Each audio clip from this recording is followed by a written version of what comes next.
Itu yang kemudian ditafsirkan bahwa pemerintahan dia itu diakui di luar negeri tapi tidak diakui di dalam negeri, bukan bangsa Indonesia. Itu juga chairman kalau Pak Jokowi bilang bangsa ini kok minder. Nggak ada, kita nggak pernah minder dengan orang asing gitu. Jadi kita mesti betul-betul menyiapkan bangsa ini berikutnya supaya jangan ada pemimpin yang dipermalukan di luar. Kalau kita bicara ini betul-betul faktual bahwa beliau dipermalukan di luar negeri, diolok-olok oleh wartawan asing, meme-nya beredar kemana-mana. Itu bukan kerjaan kita. Kita justru ingin melindungi presiden kita. Dengan di dalam istana yang nggak mampu membackup presiden dengan psikologi, dengan kemampuan naratif, atau memang presiden sendiri yang menginginkan dia tampil dengan cara itu.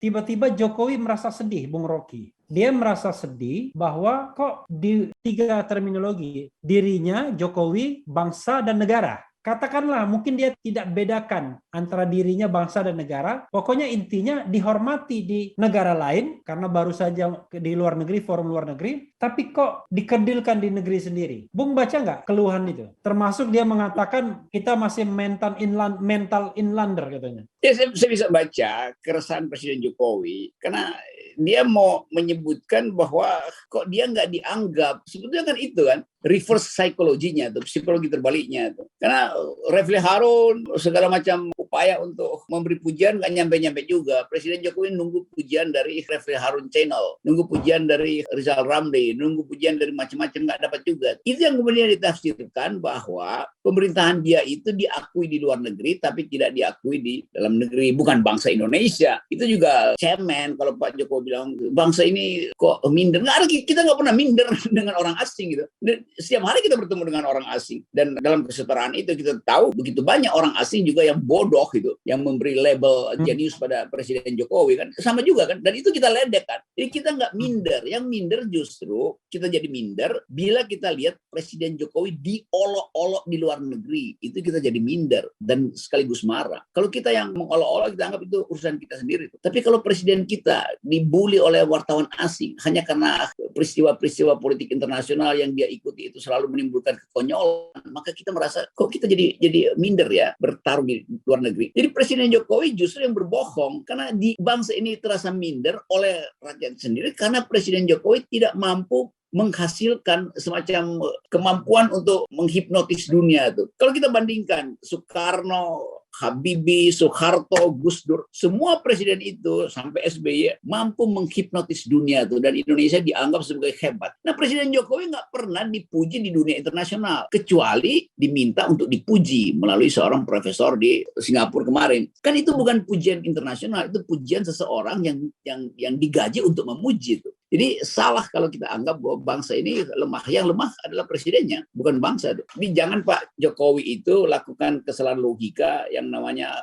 totem pro pars itu. Menganggap yang keseluruhan itu bagian dari yang pars. Nggak pernah terjadi itu. Yang pars itu cuma adalah government. Yang nggak pernah diakui, yang gagal untuk dimuliakan oleh global financial player, oleh global politician adalah pemerintahan Presiden Jokowi. Dengan data bahwa seluruh kepentingan Presiden Jokowi dalam banyak hal tidak didengar oleh pemimpin.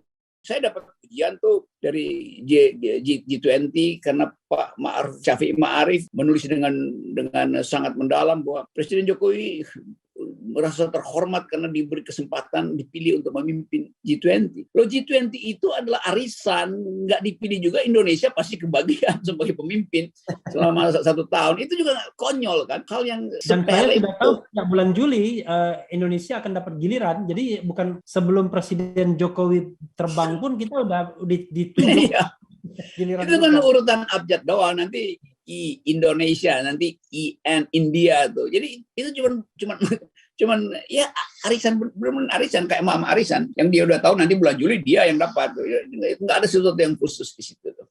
Tapi Bung Rocky ya, kalau kita lihat performance presiden, kita oke lah objektif. Gimana Bung Rocky melihat performance di luar negeri ya? Gini, kita pahami bahwa Presiden Jokowi kan ada dua yang barangkali perlu kita garis bawahi, bahasa dan gesture, ya kan?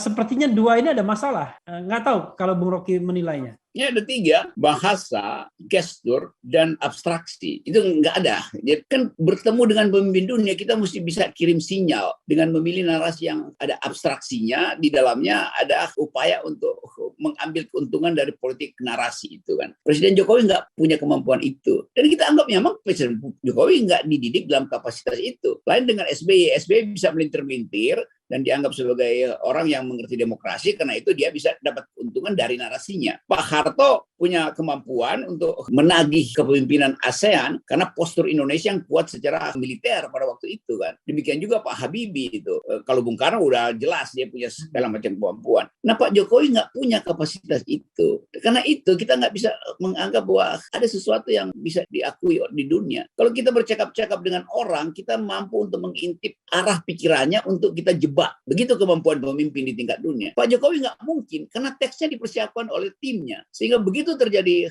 perubahan grammar di dalam politik, di dalam narasi, Pak Jokowi kalang kabut. Jadi kelihatan bahasa tubuhnya gugup kan. Itu yang membuat kita malu sebetulnya tuh. Jadi kita mesti betul-betul menyiapkan bangsa ini berikutnya supaya jangan ada pemimpin yang dipermalukan di luar negeri. Kalau kita bicara ini betul-betul faktual bahwa beliau dipermalukan di luar negeri, diolok-olok oleh wartawan asing, meme-nya beredar kemana-mana. Itu bukan kerjaan kita justru ingin melindungi presiden kita. Dengan di dalam istana yang nggak mampu untuk membackup presiden dengan psikologi, dengan kemampuan naratif, atau memang presiden sendiri yang menginginkan dia tampil dengan cara itu. Jadi jangan Presiden Jokowi bilang kita minder. Kita nggak minder, justru kita jadi minder karena penampilan presiden. Ini soal-soal beginian mesti secara jujur kita ucapkan. Kita nggak punya dendam dengan presiden, kita ingin agar supaya presiden berikutnya jangan lakukan hal yang konyol semacam ini. Nah mudah-mudahan keterangan ini tidak menimbulkan kemarahan pada kalangan pemuja presiden, lalu kita berdua dilaporkan, karena seolah-olah membocorkan rahasia presiden itu.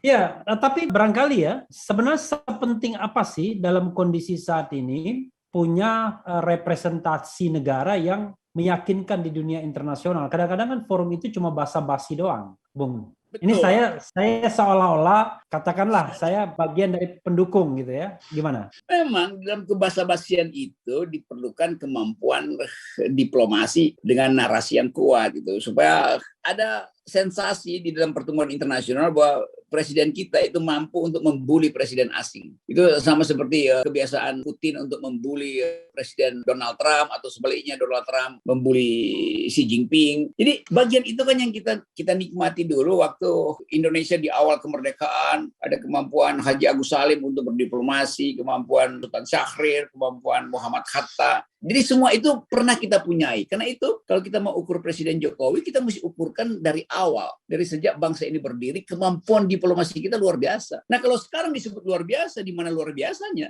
Dalam perbandingan dengan siapa luar biasa itu? Kalau dalam perbandingan dengan founding parents kita, itu Presiden Jokowi betul-betul illiteracy di dalam global politics. Illiteracy artinya buta huruf. Oke. Buta huruf dalam global politics ya? Dalam global politics.